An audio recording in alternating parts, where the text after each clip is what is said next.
Hello, friends. Welcome to Smart Catholics Mastermind. We are meeting the minds and hearts of Catholic creators. They devote their time and talent to mastering their journey so that normal people like you and me can live fuller lives faster and get a little smarter. Donna Heckler was a global marketing executive. She's now the author of Marketing God Inspired Strategies for Building the Kingdom, and it's published by OSV. And she's just launched a new podcast. So, Donna, before talking about the podcast and a little bit about your book, who is Donna? How did you get to be the global marketing executive, and what is your story? Sure. So I'm happy to share that. So I had studied marketing in MBA school, and so didn't really know too much about it, but fell into it, enjoyed it, was doing well with it. So I kept sort of growing in my career. I went to companies with really big name brand companies that you would know, things like Energizer and Cardinal Health and Kimball International, Ingersoll Rand. And I kept finding myself promoted. In fact, I was sent to Hong Kong and lived in Asia and ran marketing for Energizer throughout Asia. So the next thing you know, I have this global expertise, and I just kept doing more and more and more of it. And then I had what I call my timeouts from God. Two sort of freak situations. One, a freak leg injury, followed within 8 months by stage 3 cancer. So in the period of 18 months, I had 12 surgeries between the leg and the cancer. I had chemo and I had radiation. And my oncologist said, we can't get your numbers down. I'm going to invite you to leave your career. So everything I had done, I now have to walk away from. But what I Wow. recognized was that I could do so much with my parish. I could go to daily mass now, which I couldn't do before. So I started going to daily mass, and I think, I think some of our ministries and parishes might need a little marketing. Perhaps I can help. And that's how I started sort of leaning into parish work, ministry work, and just trying to bring my marketing skill set to bear so that we can reach more people and help bring them to God. That's fantastic. So your book Marketing God emerged from that, just seeing what wasn't working and just bringing all of your, you know, It, it, it genius into that. And tell us about the book. Sure. So the book did emerge as a result of that, and it was sort of fascinating because I would do projects for different organizations, and I remember one religious order saying, "Whatever you do, never use the words marketing or branding; those are such bad words." And I'm like, "Well, why do you want me here, right?" Uh-huh. So I couldn't sort this out, and it was at mass that this idea of, well, you should write a book called Marketing God came to me. And I have to say, I panicked. I was like, that is bad on every level. At first, I thought maybe it was the devil even suggesting it, because, like, why would he put the word marketing with God, right? And then I thought, well, if I'm any good at marketing, the devil wouldn't want me to do it. So then I'm like, oh no, I bet I know who's suggesting this in my little head. And we were praying the rosary. We always prayed it after daily mass in St. Louis. And the thought that came to me was, if you can help people be loyal to batteries, can't you help them be loyal to me? And I couldn't say no to that. So I started working on the book. And sure enough, one of the topics is brand and marketing are not bad words. So I was taking these things that I was learning and saying, wait, it's okay if you understand what they truly mean. Here's how they can work for you. So it all came together in that way. And so then the book came out in August of 2019. And of course, not even 6 months later, everything shuts down due to COVID. And I'm like, holy cow, what are we going to do about this now? But as things start opening up, what do parishes and ministries need? They actually need marketing. Marketing is how you figure out how to connect with people, and we've lost that connection. So the book came out, I think, a little bit in advance of when it was truly needed. That's incredible. Have you So what's been, well, I guess what's been the response to the book, given that right as you launched, the world went into lockdown? Have more people had time to sit with it, or have just people have ignored it and it's needed more time, or Well, thank you for asking that. It sort of took off with a bang, I thought, and then it crashed and burned because of COVID.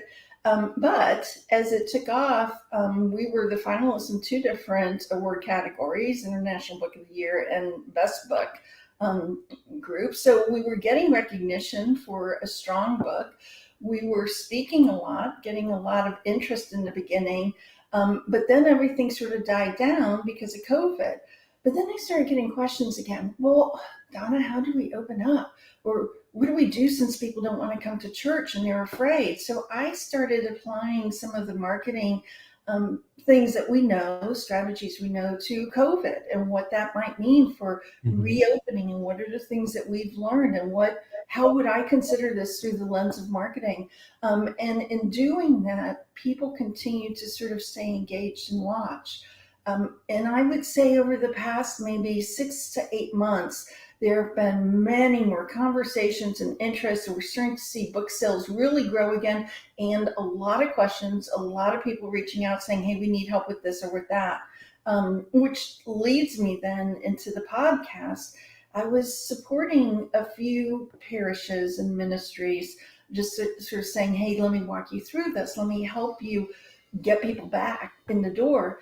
And I realized there's no way that I can work with every parish or ministry individually. I'd love to, but we just don't have the ability to do that. So I decided that if we created a podcast, and the podcast would work with every truth in the book, takes you through everything in sort of a sequential order. And the workbook that I created has individual worksheets for every single truth in the book, put those in the description of the podcast. Now anybody can access it. So a parish can access it, ministries can access it, they can listen to the podcast, they can use the worksheet, and if they want to buy the book, they can buy the book. And now they have a bunch of tools to help them individually through it, since I may not be able to get to every parish and ministry out there. So that was the evolution. And it was because there were so many more questions and so many more people saying, what do we do? How do we open? What does this look like? And I will also say that the problem is there's not one answer for everyone. What's happening here in Florida, I'm in Florida now, is very different from what's happening in Ohio or happening in St. Louis or happening in the East Coast or West Coast. So it's not like we can say, here's the panacea, here's the answer, here's everything you need to do. It doesn't work like that. So everybody needs to sort of sort through the theories, the strategies that I've laid out for themselves so that they can apply what's happening in their world to their particular parish or ministry. Beautiful. I want to ask you in a second, like, what are some of the things that are being covered by the podcast? What are the points that are discussed in this book? But before getting to that, who's the right kind of person, the right kind of parish that it is just resonates the fastest, is the right kind of person, versus the kind of parish that is in a different place and is not interested or looking for what this book is bringing to them? Who are those kinds of people? So that's a fabulous question. The reaction I had was those who feel brave, because there's a lot of, I find parishes and ministries who are trying to hunker down and let's just protect what we have, and we're just afraid, and we don't want, we don't want to mess up the apple cart. And this book may not speak to them as much, but for those who are more open and are saying, okay, the world has changed and we need to figure out how to re-engage with our parishioners. We need to figure out how to find more people to come to our ministry. We know that things are not the same as they were before, and we're just going to have to deal with that. Now, what are the tools we need to step into this new space? The book is going to be really helpful for them, because the book is it's thinking outside the box, right? It's bringing corporate strategies in for parishes and ministries. So, I would also say, certainly there's other good caveats. If you're very committed to evangelization, that's key. If you have a very active sort of formation team, if you have pastors and priests who are very committed to how do we expand, all of that plays into it. But if I had to boil it down, I would say, man, if you're feeling brave but not quite sure what to do, go ahead and take a look at the podcast and the book. That's fantastic. And it was geared, or it's written specifically for parishes. Does it have the applications for any other kinds of people? I think you said ministries there. Yeah. So I wrote specifically thinking about parishes and ministries. Now I've written several books before, and I've written a book on brand strategy. So I've done this before, and I've evaluated what happens in the marketplace.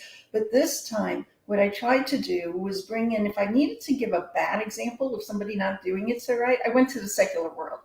if I wanted to show a good example of somebody doing it right, I tried to show it from our faith-based world. So you will see examples of various ministries, religious orders, parishes, a variety of things within the Catholic space that link back to the topics that we articulate in the book.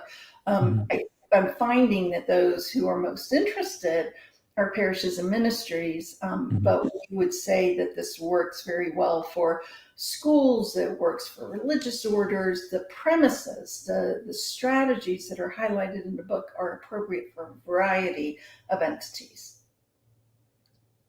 Beautiful. Can you speak just for a minute to like what are some of the strategies that are covered? And in a second, I want to ask you then, what's the number one objection that people get? Like you sort of hinted at this earlier, and then I imagine this is why you started this podcast. You know, people take one look at the word marketing, ick, and then you put, like you said, God with it. How have you responded to that? But first, what are some of the strategies that you work people through? Sure. So I will say in the book, we had the strategies in there in a random way, and that was intentional. The very last strategy is about loyalty. So the whole intention of marketing, through my lens, through what I did in corporate, was to help people become loyal to a particular product or brand.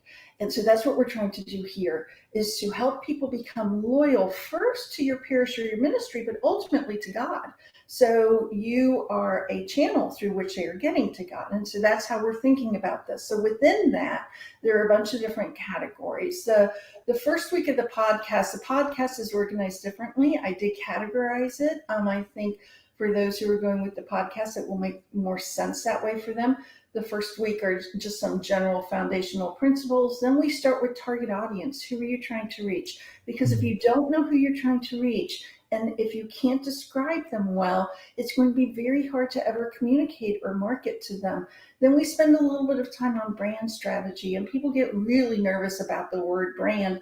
But to me, a brand is a promise. It's a promise that we as a parish or a ministry are making to those we serve. So we explore that in detail so that you can be clear on your promise. Then we go into a little bit more tactics on brands and some tactical things to think about. Then we talk about marketing strategy. People often think of marketing in terms of the little details, you know, what are we doing on social media or what are we doing here or there? That's all important, but foundationally, there is an overall strategy, and we want our marketing to help people along a path so that they can not only engage with you as a parish or ministry, but ultimately, as we said, become loyal to God again. So those are some of the topics, and they're sort of put together, I think, in a strong way for the podcast. So you can follow along in each week. We release 5 on a Monday. So yesterday we released 5 on target audience. And so somebody can sit and listen to all 5 and really work on target audience at one sitting, or they can listen one a day, or however you want to go about using it, knowing that the worksheets that help you think through the topic are in every description. For those of you you're watching, if this sounds like a helpful tool, or if you're liking this, please go ahead, hit that like button right now. That helps us reach more people who want to hear about Donna's message and more of these shows. And this show is brought to you by the free Catholic community on SmartCatholics.com. So we're free of trolls and ads and toxicity. We're faithful to the Holy Father, Pope Francis, and the Church. We're committed to a culture of kindness and learning. That sounds like you. Come and join us on SmartCatholics.com. As we start to wrap up, Donna, I want to ask you that question. What's the number one objection that people keep emailing you or texting you, and how do you like to respond to that? Well, you know, the biggest issue is people have to get over the hump of the word marketing, and that was true for me as well. And I will say, when the idea of writing this book first came around, I mean, my last name is Heckler, and it was like, God, really, what are you thinking? You want a Heckler to write a book called Marketing God? How is that possibly going to work? And that, in fact, is the issue that people raise. And the reality is, I had to work through that first and foremost before anybody, more than anybody else ever could. So I had to struggle with it, and because I know what was going on in corporate, I know what that secular world and marketing there is all about. But what I recognized was it goes back to the prayer after the rosary. If marketing is about helping people become loyal, and if I could help people become loyal to batteries, can't I help them become loyal to God? And the answer is yes. And as Mhm. soon as we start talking about marketing in terms of what it's supposed to achieve, and that's loyalty and ultimately loyalty to God, people start becoming a little bit more comfortable. But there's no denying that this society thinks of marketing in a certain way, and we've got to cut through all that. I will say that the title Marketing God does cut through some clutter. People take pause and take a listen to it.